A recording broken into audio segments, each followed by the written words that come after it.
I just finished Broken Harbor from Tana French's fourth book in the series of the Dublin Murder Squad. Or no, is it the fifth book? I'm lost. I think it's the fourth book.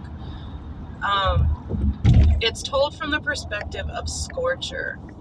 And Scorcher is the detective that dealt with Frank, that Frank kind of made fun of in the last book.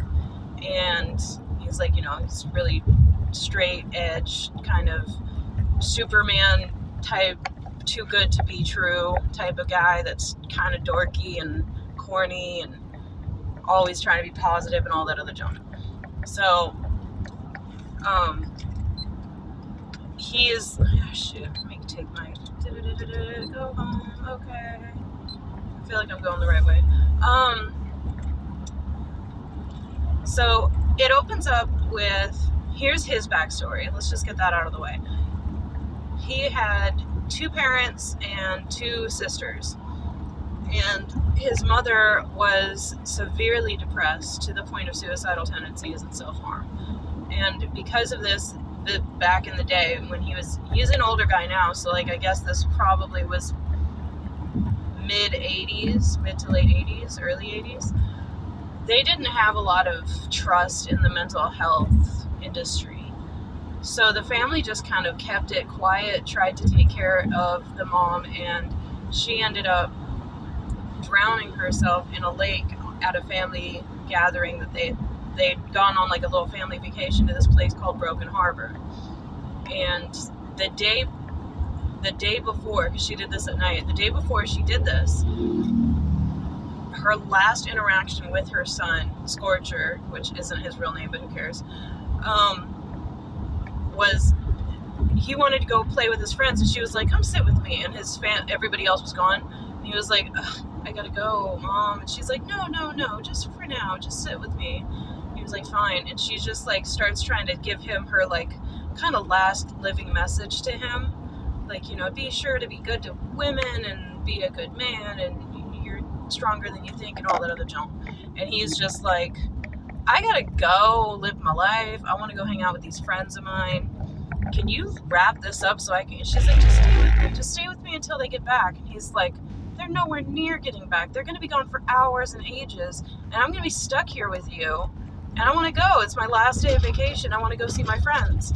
And he's like, I got a new girlfriend type of thing. I'm trying to get that situated. And she's like, no, you can't leave me. And he's like, finally snaps at her, and he's like, I'm sick of this. All this last summer, all this last year, all this last time of my life, I've been looking after you, hiding the sharp edges, and keeping you as safe as I possibly can. I just want one day, one break from this, and I'm sick of taking care of you. You're my mother, and you're supposed to take care of me. You're supposed to be looking after me. So she's like, she's just like, you're right, I'm sorry, go on, play. And then that night, he gets back late, and whatever, so she kills herself. So he holds himself very accountable for that. He blames himself wholeheartedly and completely. And his little sister Dana, the youngest, after this starts exhibiting signs of what I think, they don't call it this, they just call her crazy, but paranoid schizophrenic or something like that, where she's starting to have hallucinations, auditory and visual hallucinations. And he's blaming himself for her life being ruined, his life being ruined. His father goes into almost catatonic state, incapable of caring for himself. And it's just a really sad story all around. The whole thing sucks. So that's why he looks at the world the way he does. He sees everything as a very black and white thing. You're either a criminal or you're a good person. He says that all victims are not victims. He says that 99% of victims of murder and other things did stuff to cause their own demise or their own misfortune. That nine times out of 10 they went out looking for stuff and found it, and that's what caused their death, with the exception of things like child murders and things like that. He's like, nah, I hold everybody accountable for the things that cause them harm, which is easy for him to say because he holds himself to the same account. He blames himself for what happened to him with his parents and his mother and his. So that's where he gets the moral justification to be able to put people away even when it's not the right call. Anyway, that'll come up.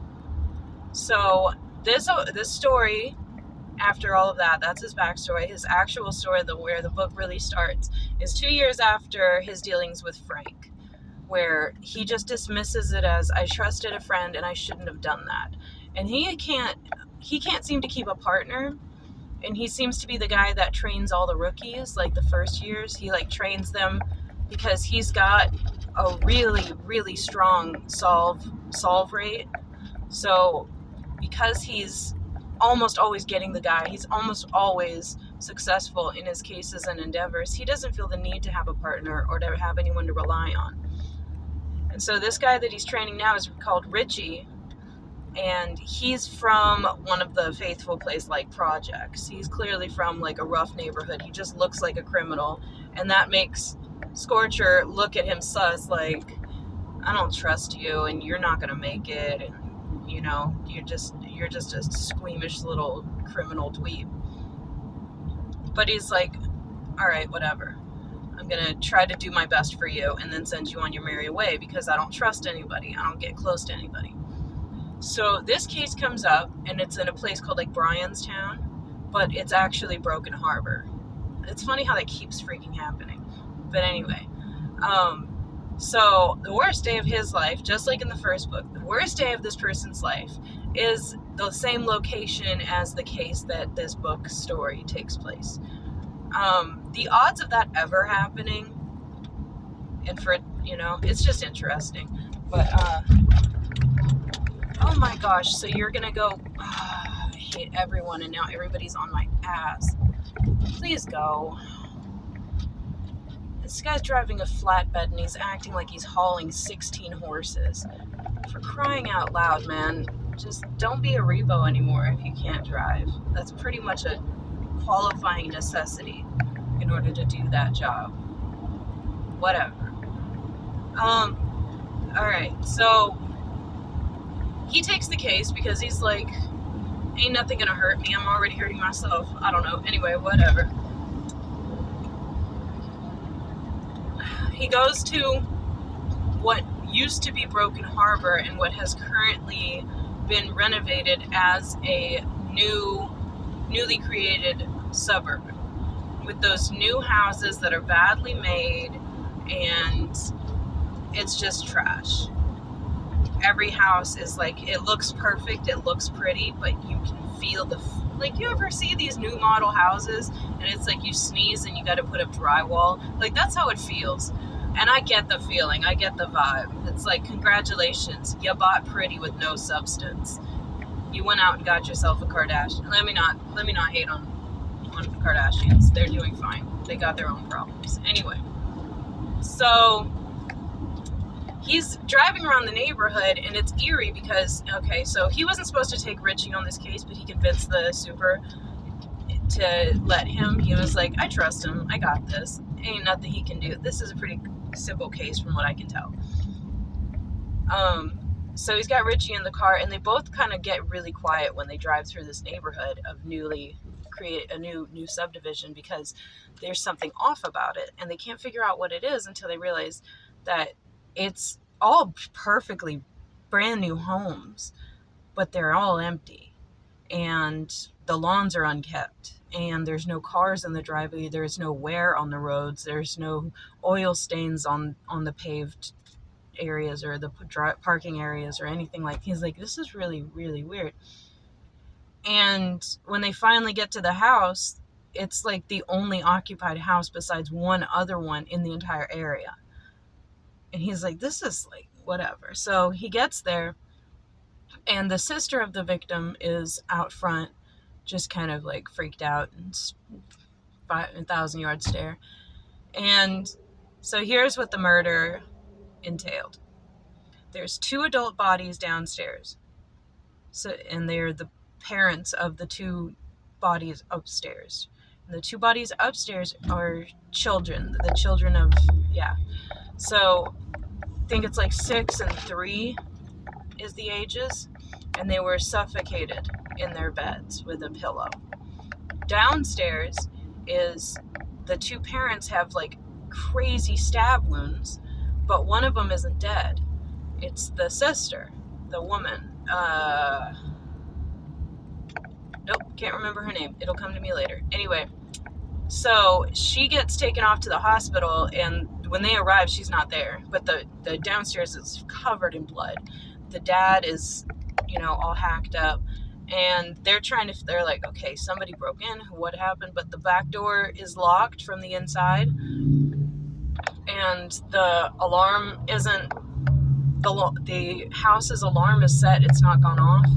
And there's no sign of forced entry. No windows are unlocked or opened or anything like that. They're like, this is wild. Like, how did this happen? So anyway, they get out of the way for forensics after they do look around in the scene. And when they get out of the way, they're like, let's go around the neighborhood and try to scope some things out. But first, let's talk to the sister. And Richie's doing a pretty good job of not getting sick or reacting at all. And one of the interesting things Scorcher says is that when a good detective, like he's like a really good detective, when they sense evil, when they truly sense evil, they get it somewhere on their body.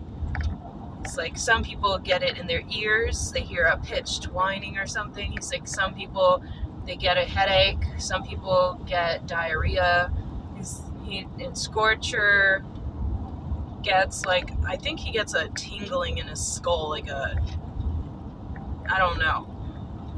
And then he says, like, he sees, like, there was some description, it's like some explanation that they gave for something that happened, and it got Richie, and Richie's mouth clearly dried up. And he was like, okay, Richie's got it in his mouth. He's going to be a good detective. Whatever. So they go and talk to the sister, and she's apparently, she and the girl would talk almost every day. Like, they actually would talk every single morning. They would call each other and have a conversation. And today, for whatever reason, she didn't get that call, so she immediately raced over there. He was like, that's really strange that would be your reaction. What do you know about what's wrong with these people that made you worry like that, but not worry enough to call the police in the first place? And she's not giving them anything. They take her statement or whatever of everything that she can tell them. Basically, this housing subdivision was built as a pyramid scheme. It was built to get people to buy these crappy, poorly built houses so that they could sell them in a couple years and make double their investment. So they pyramid schemed a whole community. That's insane to me. And I don't know. So that's why all the houses are empty, because nobody bought them. And initially the subdivision was supposed to have a lot of amenities. Like, it was supposed to have its own daycare. It was supposed to have its own little shopping center. It was supposed to have a gymnasium or just a workout gym or something, and like a swimming area. I don't know. It was supposed to have a lot of stuff. And one by one, all of those things fell through because there wasn't enough people to fund those things to exist. Nobody bought these houses. Nobody bought into the pyramid scheme. So these people bought this house and nobody else moved in around them, so they're living in this crazy ghost town. Isn't that wild? Like, my sister went through something like that. She was the very first homeowner in the neighborhood that she lived in Panama City. And her husband was working up in Virginia while she was down in Florida with her. She had 9 kids. She had 8 living in her home at the time. Her eldest stayed in Virginia. It doesn't matter. The point is, she's basically a single mom while they're waiting for him to be able to come down. And all this time, there's like just workers there, and there's no neighbors. There's no one to call for help. There's no one to like check on them. And they find weird things every now and then. Like, she found some a woman's shoes, like her high heels, in the woods with some stockings or something. She's like, who got assaulted out here? I don't know. It's just, it took them a while. And then eventually, now it's a really thriving neighborhood and everybody turned into a toxic suburban mom and we're really, really mean to each other. It's crazy. So now she lives in the woods alone.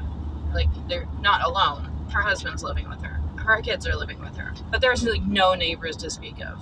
And the ones that do exist, it's kind of nice and ideal. Anyway, that's just, I get it. Like, it's a terrifying situation. Okay, so they find that the computer in the household has also been completely wiped of all memory. So they send it off to their tech guy, and he's supposed to undo all of that and try to get as much data as he can.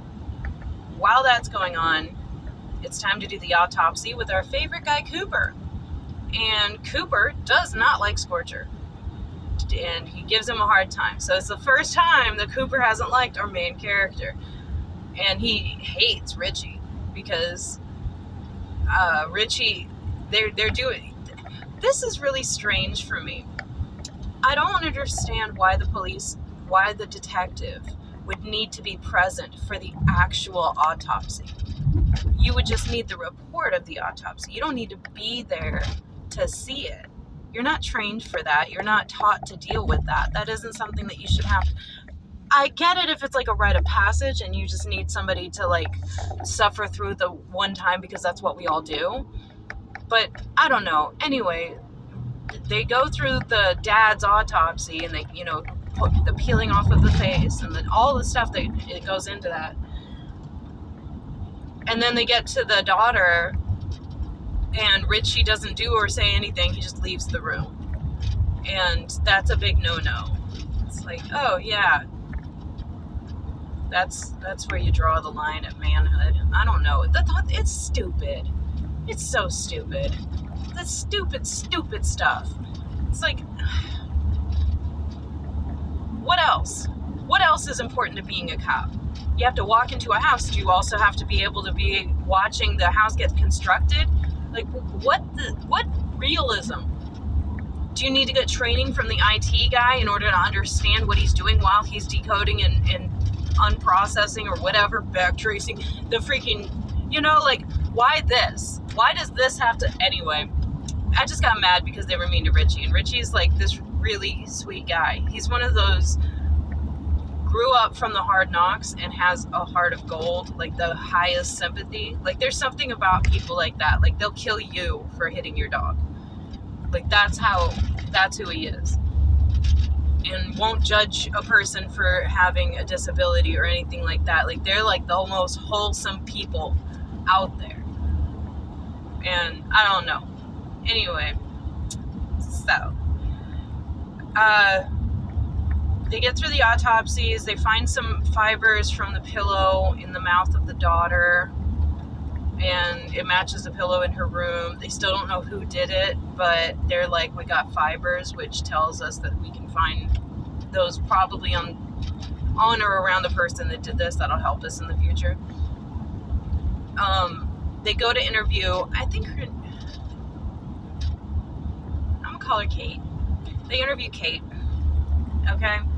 I don't know her name, but there's the woman that was stabbed by her husband, Kate, I'll call her that.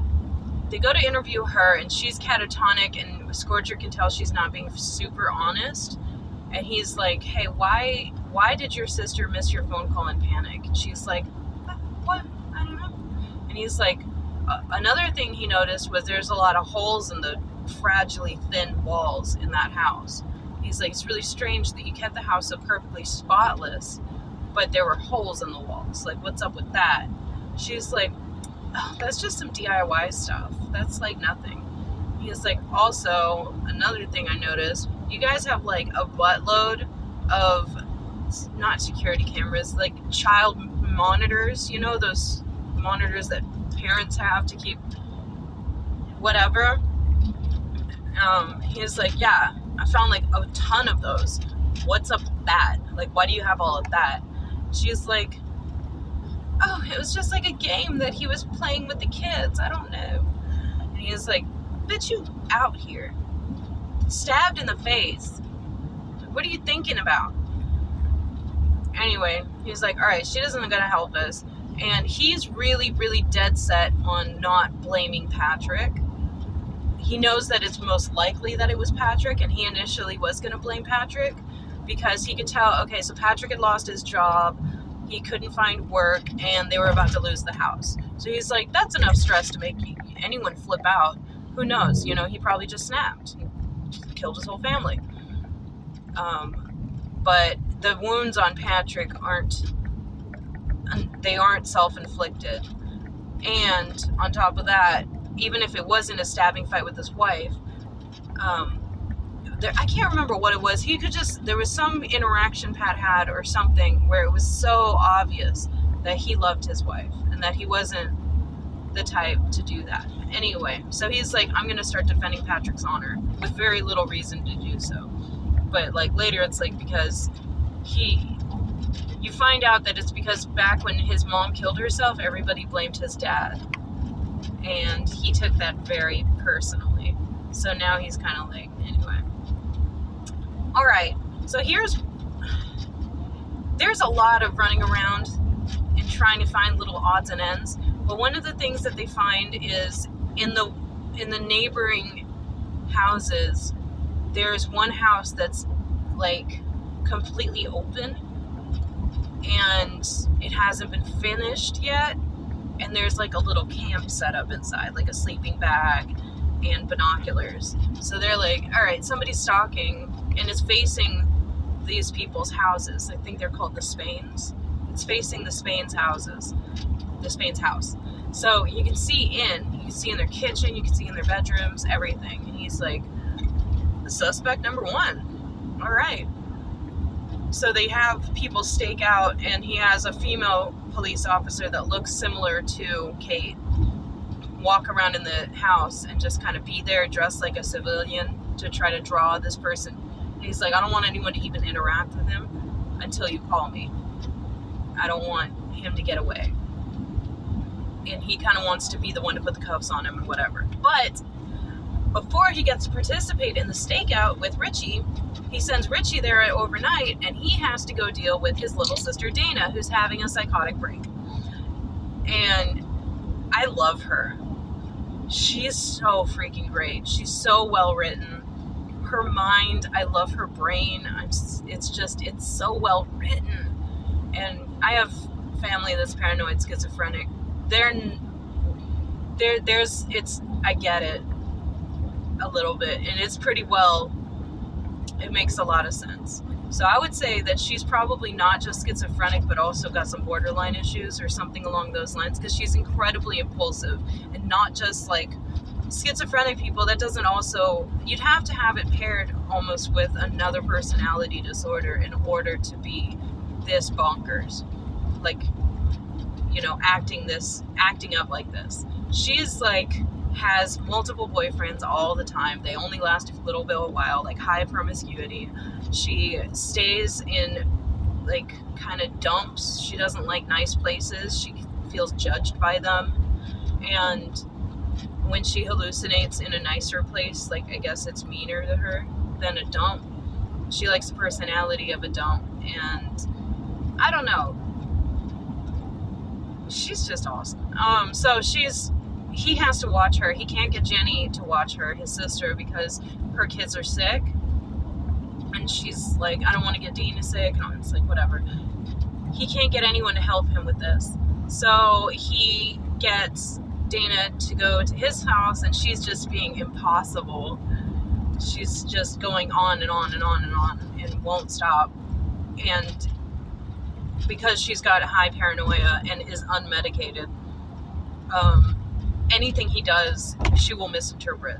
So if he gets his phone out to check on the, you know, so she's caught wind of the fact that he's on this case and the location of this case. And that's part of probably what set her off. So now he's got phone calls every hour from Richie, and every time the phone rings, she just freaks out until finally he can get her to go to sleep. And they don't have the guy, they haven't found him yet, whatever. But they plan on going the next night. And so he leaves Dana in his apartment, and he locks the apartment. Apparently it's an apartment that only has a deadbolt. It doesn't have a door handle. So he takes her keys and locks her in it. You freaking idiot. You locked a mentally incapacitated person who's suffering from delusions and paranoia. You locked her in your building and gave her no way to escape. You want to make sure that somebody has an anxiety attack, block their exit. It's a great, great thing to do. He goes to work, la-di-da-di-da, and hopes that he comes back to not chaos. I don't even remember what he did that day because this next scene is so hilarious to me. He comes back to his apartment, and Dana is sitting in a pile of paper. Like, she's got pages surrounding her like a nest. And she's tearing a page out of a book and adding it to her pile. And she looks at him and drops it, throws the book behind her. It goes thwack on the wall. She grabs another book, again, not blinking, and rips another page out of it, throws it against the wall. If she has done this to his entire collection of books, I would have lost it. Oh my gosh, way to know exactly how to hurt a person. Not even ripping up all the pages in a book, one page out of every book. That is deep. Anyway. And he's like, stop it! He goes diving at her, and she's like, what the hell were you thinking, you ass? Like, you're gonna leave me locked in here? I was gonna burn this apartment and show you that you shouldn't do that at the cost of my own life, because that's how angry he made me. And he's like, oh my gosh, you actually were gonna do that. My bad. I won't do that to you again. I need you to go to my sister's. I cannot be responsible for you right now. I'm gonna be working 20-hour days. I need you to be at my sister's house and be somewhere safe. And she's just like, fine, I hate it there. It was that, I don't know why that scene got to me. It was so good. Also, like, when she had her little break, she walked to his workplace, the place where, like, the police all, their headquarters, and she caught him outside. How about that? And she was like, hey, bruh, I need to talk to you, and like all of that stuff, and in front of Richie, who saw it. And he was, so it's like, it makes him kind of look like he's got a really loose girlfriend. That's how a lot of people interpreted it. But because he won't tell anybody anyway. They get the hard drive from the computer done, and it turns out that Pat, the father, had a little bit of a problem. So he got to thinking there was some sort of animal in his house scratching around in the attic, because there was like a crawl space up there or something like that. And he is like, somebody got in, and he's like, I hear it, but I only hear it sometimes, and I only hear it directly above my son's bed. So I need to find it, but I can't find it. So you know what? It just occurred to me. Let's put this child, they only had one at the time, a child safety monitor or whatever. Let's put that up there. And then he goes onto a forum, and this is where they find out about it. He's like, so this is what I did. And he's on this forum, like a Reddit forum for animal catching people. And he's like, what do you guys think? This is my location. This is where it's happening. And this is what I've noticed. And I haven't seen any evidence in this, that, and the third. And everybody's giving him all this advice, and it becomes almost like a hobby for him. And this happened shortly after he lost his job, like within a month. It gets deeper. He starts to set up traps for it. He keeps buying cameras, and he's coming back and arguing and getting more frantic with people. And his history is like, he's never been an aggressive sort of person. He's always been a really patient and kind and loving person. And his relationship with his wife has been surreally perfect all this time. Like, they were the perfect power couple from the age of 16. And it never waned. But for some reason now, he's pretty aggressive in these forums, and people are trying to, some of them, Richie's like, that's just the internet, it's how people are. It's like, nah, this is something else. So he gets to the point where he buys, kind of like, remember the Acme group on Looney Tunes, where Wile E. Coyote would buy all of his gear from? He buys a trap from a company like that. Like, that's how I think of it. It's the bear trap with the teeth, and it's huge. It's big enough to hurt a person. And he sets it up in his attic, and he puts a live mouse in it, like on a glue trap. And he said that he fell asleep for 20 minutes one night, woke up, and the mouse was gone. And the trap was still engaged, and he could hear this creature skittering around again. It got bad. So he's losing his freaking mind. He keeps buying more monitors. He keeps staying up all night. And his hours logged in the forum where he's talking to people are getting later and later, like 3 in the morning, 4 in the morning, things like that.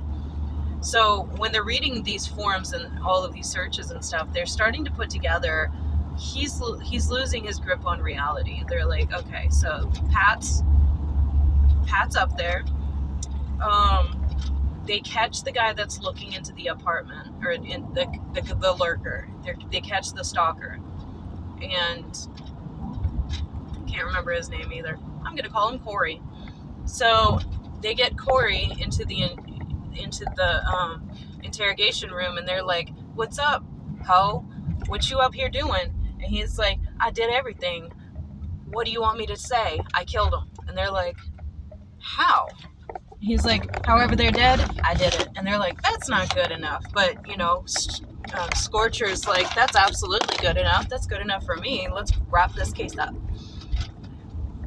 They get his apartment. They get to his apartment. They start going through it, and Richie sees something, opens his mouth to say something, and then shuts it again. And Scorcher's like, "Kids."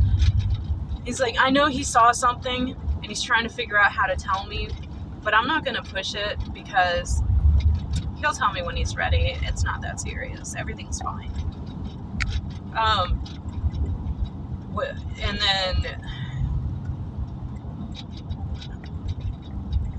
where are we at this point? So they've got him in custody. They got Corey in custody. Pat's dead. Jenny's not very useful, and they're interviewing jiggling in my back freaking seat. That is so annoying. I'm gonna just skip ahead. So what Richie ended up finding, and it all comes to a head. Okay, so Dana shows up to his job, freaking out. Or no, she shows up to his apartment, freaking out. And she's like, "I need you to take care of me. I'm freaking out." And he's like, "Why did you leave Jenny's? I can't look after you. I can't be the one to look after you right now. I need you to go back there and just suck it up and deal with it." And she is like, "No, I'm going to behave badly. You're having a problem with this case because, this case is messing you up. And I can see it and you know it." And she's like making a lot of sense. And she also says this thing like, "You know how I know when I'm going to go crazy? Things start to sound wrong." She says that right before it all popped off for her, she went to take her shirt off and drop it on the floor, and it sounded like she was dropping a rock in water. She was like, that's when I knew it was going to happen. He was like, "You're supposed to do something." She's like, "I did. I came to you." And he's like, "You need to go to Jenny." She's like, "I need you." He's like, "I can't be the one you need." And this is the whole thing with his mom again. He's like, "I just need one day." She's like, "Well, yeah, well, what if on that one day, that's the day that I decided?" And he's like, "I'm so sick of hearing that. I'm sick of you threatening me with your suicide. I'm sick of it. I don't want to be held responsible for it. It's not fair to me. Anytime you don't get what you want, that's the first thing you threaten to do. Freaking do it already, or leave me alone." And she gets quiet and she just leaves. And he goes to sleep. Or no, he tapes up his books. He puts all his pages back in his books because physical looks are more important. And that's how we fix things. We make them look better. He's just like the houses in this neighborhood. It's just kind of ironic that the neighborhood that broke him is the place with all the fake beauty around it, because that's what he's got going on in his life. It's like the writer did a good job. I got that. I caught that little parallelogram. I've been picking up some things they put down. I'm not that dumb. So the next day, he starts trying to get in contact with her, but he knows when she's on the crazy train, she doesn't be answering her phone because she can't trust her phone. It makes her go crazier. So he's like, okay, well, fine. So,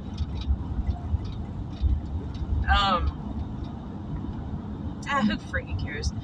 Next day, Richie is trying to call him, and Dana stops him when he enters his workplace. Or no, it wasn't Dana, it was Quigley, who Quigley is this like really smarmy incel kind of creep that targets weak people.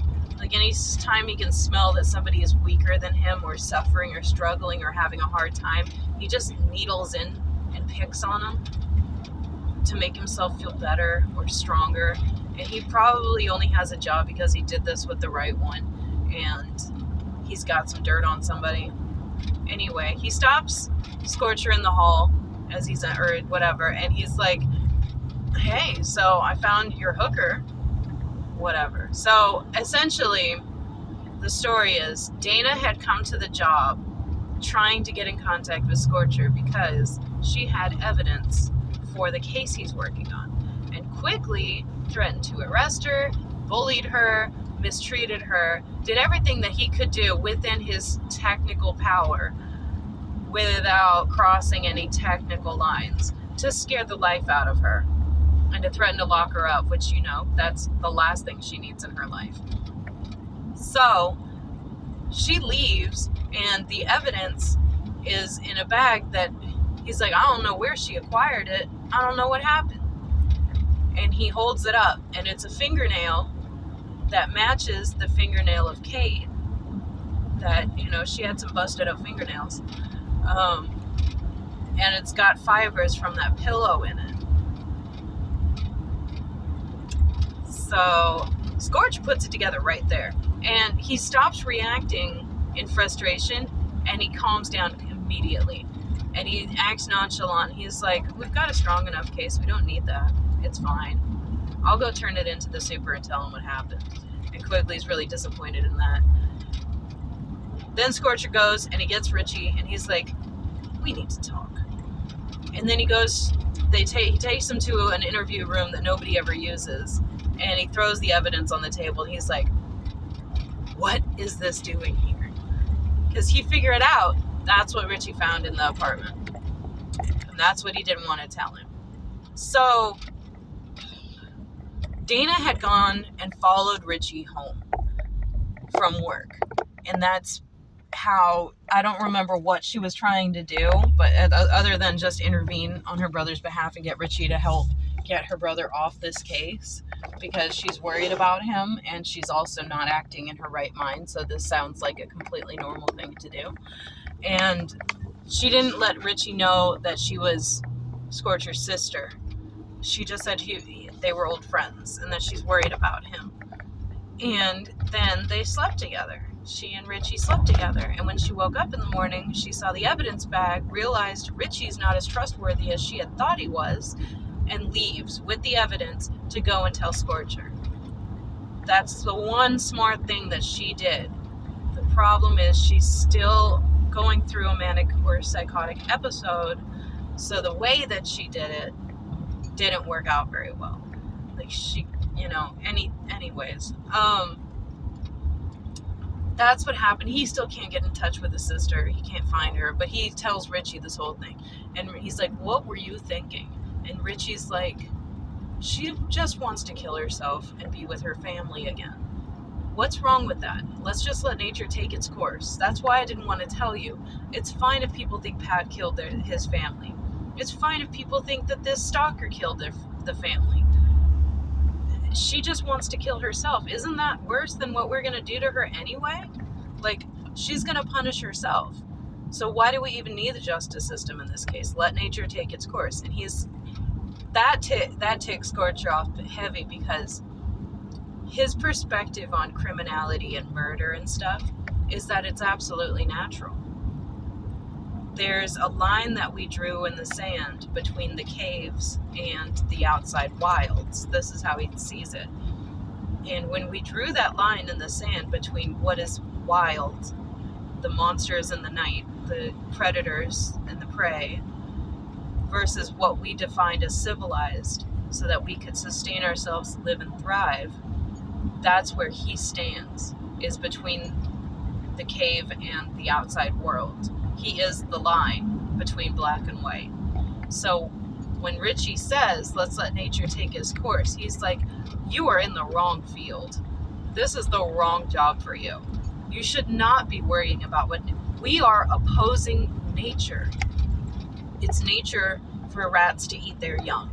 It's nature for rapists and murderers to exist in this world. We are here to stop that and to create order. And anyway, so Richie's like, oh man, I'm so sorry. And then he's like, by the way, Quigley was the one that found it. And Richie's like, I'm really sorry now. And Scorcher's just heartbroken because this is the first time that he's clicked with a partner and he felt strong about their partnership. Like he could see this going a very long way. And he was vibing with him and he was opening up to him and he was telling him little stories about himself and all this other stuff. And Richie's just broken his heart. And he just miscalculated him so badly because he let himself hope again. And, you know, it's almost like, hey man, if you weren't so staunch, dead set on what you believe and shut this kid down so much, he might have felt comfortable opening up to you and none of this would have happened. And you could have guided him. But instead, you just full force to full force and you were incapable of listening. And there were constant times in the story where he was like, he'd say something and then he'd see the shocked look on somebody's face and realize how sharp his tone came out. Like he's got like a lot of anger issues and he's very dead set in like, I'm right, this is right, how dare you defy it or question it. And it's like he leaves no room for other people's verbiage. So it's like, yeah, big surprise, people sneak around you and betray you. That's the only recourse for somebody who's like you. So, I mean, I don't know. Stop thinking everybody's trash. Stop thinking everybody deserves bad things. Maybe you're the problem, man. He said he went to therapy, but the only reason that he went was to make sure none of that shit came back to bite him. That's his words. Like, none of that stuff came back up from his past to make his job harder than it needs to be. And he went to therapy long enough to convince himself that he was fine, and he went back to work. He never wanted kids, so he lost his fiance. She left him. And the reason he didn't want kids is because he wanted to be good at his job. And if people have kids, it makes them weak and it makes them soft. That is not a healthy mindset. Like, it's fine to not want kids. That's probably the best thing you can do at this point with the way the world is right now. Don't have kids. Just adopt one if you really want one. I don't know. But it's none of my business. But it's like, to say you don't want kids because of your job, like you have nothing else going for you. You don't have any other identifiers, personality traits, nothing else, no hobbies, nothing that people could describe you as other than a good detective. That's all you are. Like, you can't be one thing. You're supposed to be a lot of different things. Like, I don't know. That's the crazy thing. That's the defining line between civilization and complete chaos. Is a civilized group is capable of aspiring for greater things, having individualistic thoughts, not having to move with the masses or be only one thing. Like, oh, the beaver is a beaver. Beavers act this way. The jaguar is a jaguar. It behaves this way. That's all you can expect of it. But to be a human and to have your needs met and to be able to climb that hierarchy of survival, it's supposed to make you capable of philosophizing and being, yeah, you're a detective, but you're also a soccer coach. And you're also putting the ship in a bottle guy. I don't know. You're supposed to be able to do things like that. That's all I'm saying. So it's kind of weird. Like, his argument doesn't stand. Anyway, after he's like, Richie, go home, I hate you. Then he goes to interview Kate, and her sister's in the room, and the look on the sister's face, he's like, she knows. I know she knows. Then he interviews Kate, and Kate opens up the whole story.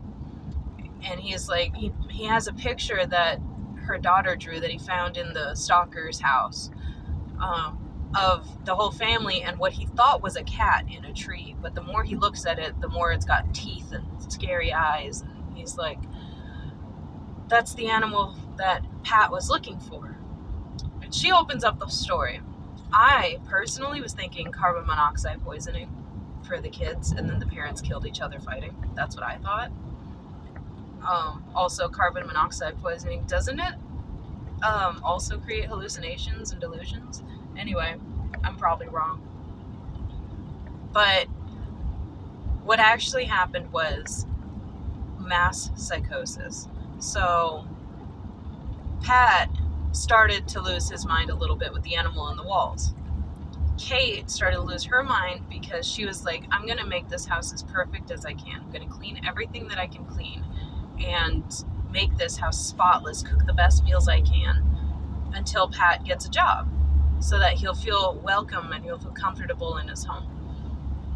And they all felt very powerless. She lost all her friends because she didn't want them to know that everything was going badly, that he lost his job. She didn't want them to know that they had money problems, and she didn't want them to know that he was busting out the walls and losing his freaking mind.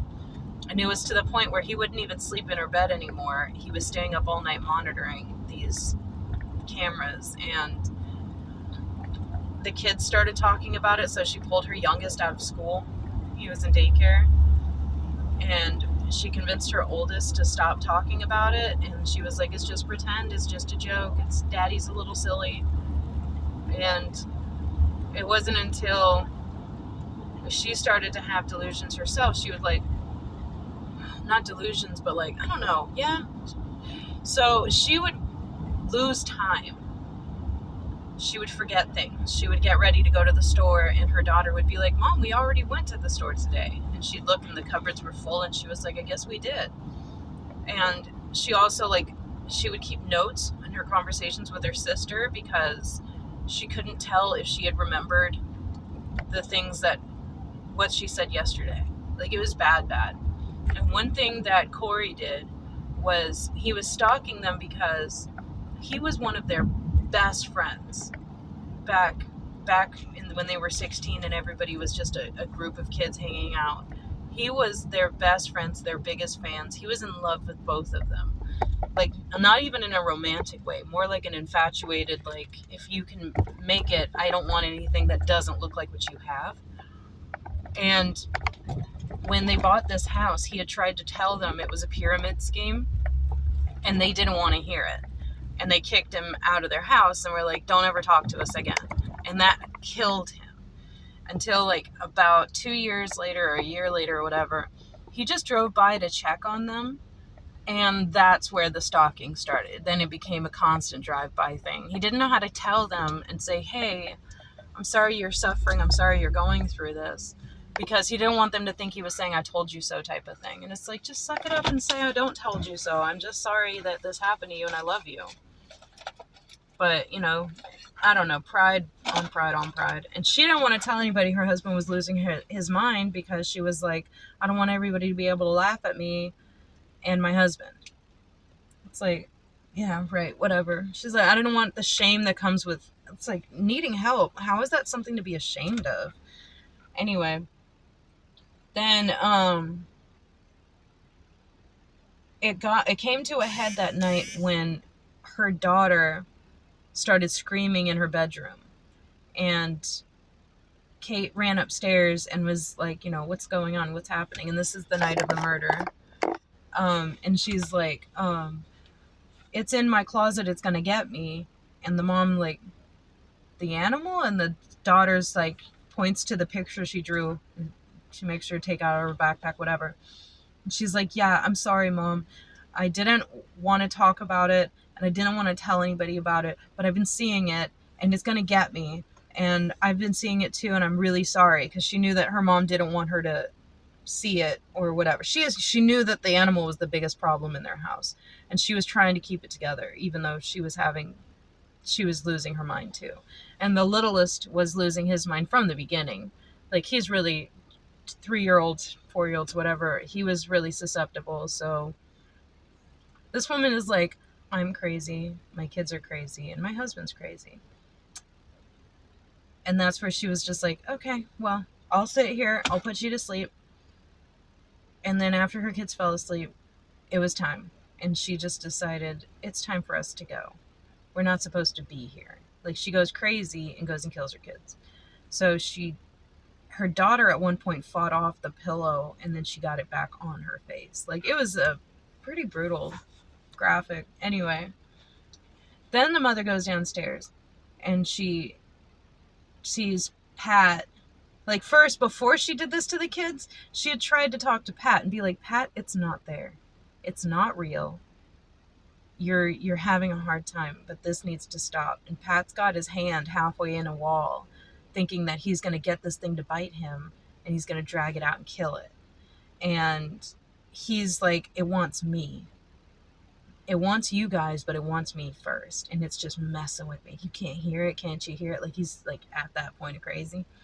And she's like, this has to stop. And he won't look at her like a normal person. He's looking at her like a crazy person. And then she's like almost gets through to him, and he starts to come around, but then he breaks again. He's like, just after tonight, you'll see. I need to show you. You'll see. And she's like, that's when she goes upstairs, kills her kids, like, and then comes down and takes the knife Pat's gonna kill the animal with and stabs him. And then it's so crazy. She says, like, that's when he looked at me for the first time, like he used to before these horrible months happened. Like, he looked at me like the husband he used to be.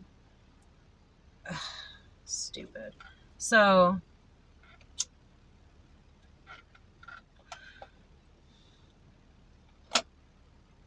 and the fight with Pat, he puts up a good fight because he's like, I need to check on the kids. And then she's like, no, you don't. You need to join them. And he's like, oh God, what did you do? And then she finally kills him for realsies. And she's got a bunch of cutting marks on herself from trying to fight him, but she tries to kill herself and she stabs herself in the chest and the stomach. She does a bunch of self, and none of it works. Like, she's laying there and she's hoping to be dying, but it isn't. She's terrified it's not going to happen. She's like, I'm going to be stuck here and I can't join my kids and they're waiting for me and I need to go. And that's when Corey walks in the door. And Corey had left her something on her dining room table. Like, that's part of what made her start to go crazy, was she would come home and things would be a little bit moved. He had been coming into her house just to be around where they were. And when he saw her really struggling, he left a pin that they all had the same pin. It doesn't matter. He left his on her table just to be like, hey, I'm still here. She, in her mind, said, I must have taken this out to remind myself of something joyful, and I put it here, and I'm at that level of crazy. So it just pushed her further down the road. And anyway, he shows up, and he's heartbroken, and she's like, I need you to kill me. He's like, I need to get the kids. And she's like, no, you don't. And he's like, oh. So he's like, okay, all right, whatever I need to do. So he does whatever's the last stab that she gets, and it's supposed to have killed her, but it didn't. And then he goes, he wipes their hard drive, he sets the alarm, and he locks the door, and he leaves. That's the whole story of what happened. And Scorcher gets this out of her, but he doesn't caution her. He doesn't, like, do the Mirandize, whatever they have in Ireland. He just gets the story from her. And then he talks to the sister, and he's like, you know what she's going to do when she leaves? And the sister's like, yeah, but I don't know what to do. I'm just going to watch her. And he's like, you can't afford to watch her. Let me tell you, the universe doesn't give you time off for good behavior. Like, there's going to be a day. Speaking as somebody who dealt with this. She's like, what can I do? And he's like, you can get her arrested by forging evidence. So he's like, your sister got something that she always wears or always likes. And she's like, yeah, she's got a necklace or a bracelet. And so he gets the sister to go with him to the house with a list of things that she supposedly needs him to get. And then she tells him about a bracelet. Okay. The story is This is what she's supposed to be putting on an official document. That she had found the bracelet when she first came into that house. She picked it up and put it in her pocket, and she forgot about it. And then just remembered when they were at the house just now for him to get the rest of the things for the sister. What really happened is he went into the house, got the bracelet, put fibers from the pillow on the bracelet, and forged it as a replacement for the fingernail. And he's like, there's no gray areas, but this is going to have to work. Then he goes to his boss and he tells his boss the whole story. Not what he did with the faking of evidence, but he told him about the fingernail. And he's like, by the way, this is my official notice. Like, I'll give notice as soon as this case goes to trial. And after that, I'm out. I'm not, because in his mind, he's no longer trustworthy. He's no longer squeaky clean. And that just goes into my thing about shame. Being ashamed is a very selfish thing to feel because it makes you not do your job. Like, not participate in the world you're supposed to participate in because you feel like your shame excuses you. It's like, do you have any idea how much good you could still do in your job if you just got over yourself? But, I don't know. Anyway, Richie is assigned to desk duty. He's like a traffic cop or whatever. And Scorcher finds his sister and kind of just like holds her and hugs her. And he wants to, she comes to his apartment. That's what happens. He goes driving around looking for her, can't find her. Finally goes home and passes out and wakes up to her coming into his apartment, and she curls up in bed next to him. And he knows that he could ask her what he's been wanting to ask her his entire life. Her psychotic break was already happening. She was just so young that everybody didn't see the symptoms. They just thought she was an imaginative child. But she was already schizophrenic before the mother did what she did. They just blamed her later behavior on the mother. But she was telling him earlier that she had seen hallucinations and she remembers them vividly from an early age. And the mother was supposedly going to take Dana in the water with her, and because she's too young to live without a mother, and for some reason or another she didn't at the last moment. And he wanted to ask Dana, like, did she save you from this, or did you escape her? Did you run? Did she tell you to run? Was there a last fleeting sanity in my mom's mind before she did the unthinkable? But he doesn't ask her because this is that kind of story. Because Tana French likes open endings. That's kind of where it ends. I can't remember what the final scene was other than his little esoteric every main character's ending of the novel is they look out on the horizon or they stare at the scene of the crime or whatever, and they have like a quiet think. But he's convinced that he's never going to solve another case if he continues on in the bureau, and he's unwilling to accept failure as a rule, and he can't forgive himself for anything, and everything's unresolved. Nobody's better. Nobody figures out what to do with Dana. She doesn't get the help she deserves. Yeah. So far, my least favorite. It's an incredibly sad story.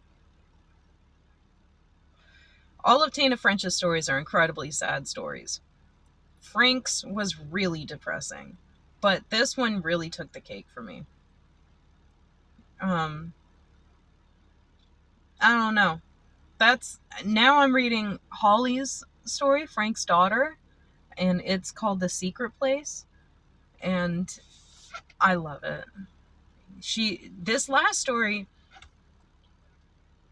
I think, okay, so like I like to try to attribute her stories to the lore of the era and times and place, and each one of them seems to have an Irish monster of sorts. This one doesn't have a monster. I mean, they have the animal, but okay, so the Duwen of the Caribbean folk, the Cajun people, they have this Duwen monster, and I know that Irish people have a similar wee folk type of monster thing, where theoretically the Duwen are a child-shaped person thing with no face other than a mouth and a nose, and they have these big hats and they have backwards feet, and they're pretty much naked or almost naked. And that's how you can tell that that's what they are. Other than that, they look like a completely normal child. And they like to come into your house and mess with things and cause harm to the people in the family or whatever. And one of the ways to keep them out is to keep a twisted up knotted rope, like a string or something, on your front porch, or a bowl of rice, or um, a bowl of salt, things like that. Because apparently the Duan are so transfixed by these things that they can't enter your house until they've unknotted the knot. And they can't enter your house until they've counted every grain of rice. Like, it's that kind of a thing. So that's how I kind of saw this one playing out, with somebody coming into your house, messing with your stuff, causing psychological fuckery. To me, one of the Caribbean folks' reasoning for the Duen's existence or whatever, from a parent trying to protect their children's standpoint, is children, stay out the woods. Don't go into the woods. Don't call your children by name loudly, which is something they teach you as a mom, or it's something parents talk about today, is like, don't put your kid's name on their backpack and stuff, because a child predator will see that and be like, hey, Jerry, or, you know, hey, Sarah. And they'll act like they know the kid. They got the kid's name. So back in this time, they kind of had a similar thing of like, if you call the kid's name out loud, the fairy folk or the Duwen or the boon hag or whatever are going to have the name of your child, and that's powerful. And they can draw your child into the woods with their trickery. And your child will become a Duwen. So I don't know. There's something paralleling that. I can't quite get it.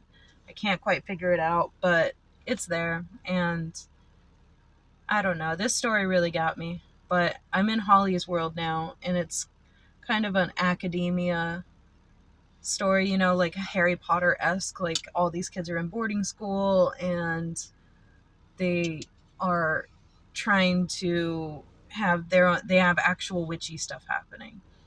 So it's really fun to get the magic back in the story. But it's still a great story. Still really fun to read, and I still really love Tana. I think after I finish her series, I'm going to need to read something fun and light, like something from Chuck Palahniuk. Just kidding. I have been looking at Chuck Palahniuk's books, though, because I've read almost all of them. Anyway, okay. All right. I've got to go smack the kid around, play with the dog, and do all of that stuff. So keep it real, folks. Bye.